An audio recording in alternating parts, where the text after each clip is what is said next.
शिव जी को धतूरा क्यों पसंद है? रहस्य और धार्मिक महत्व। भगवान शिव को धतूरा चढ़ाना एक बहुत प्राचीन और रहस्यमयी परंपरा है। हिंदू धर्म में यह विश्वास है कि भगवान शिव केवल भोला भंडारी ही नहीं, बल्कि एक औघड़ योगी भी है, जिन्हें तामसिक और विषैले पदार्थ भी प्रिय है। आइए जानें कि शिव जी को धतूरा क्यों चढ़ाया जाता है और इसके पीछे क्या रहस्य है। एक, धतूरा विषैला लेकिन विशेष।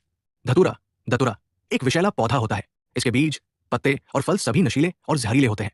इसे आमतौर पर अन्य देवी देवताओं को नहीं चढ़ाया जाता, लेकिन शिव जी को विशेष रूप से ये चढ़ाया जाता है। ये बात दर्शाती है कि शिव जी विष को भी स्वीकार करने वाले देवता है। 2, समुद्र मंथन से जुड़ा रहस्य।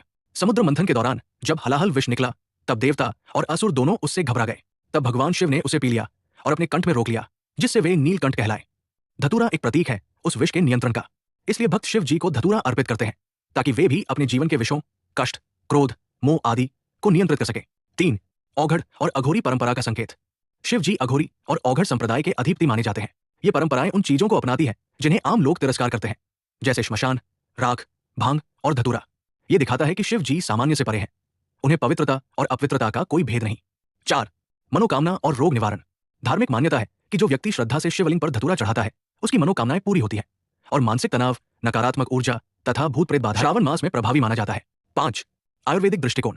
आयुर्वेद में भी धतूरा को विशेष स्थान प्राप्त है। ये पाचन, दर्द निवारण और मस्तिष्क को शांत करने में उपयोगी होता है, बशर्ते इसका प्रयोग नियंत्रित मात्रा में हो। इसे शिव जी को अर्पित करना स्वास्थ्य, संयम और मानसिक बल का प्रतीक माना जाता है। निष्कर्ष, धतूरा शिव जी की तात्विक और गूढ़ प्रकृति को दर्शाता है। वह देवता जो विष को भी अपना लेते हैं, हमें सिखाते हैं कि जीवन के कठिन और विषैले अनुभवों को भी सहन कर उन्हें रूपांतरित किया जा सकता है।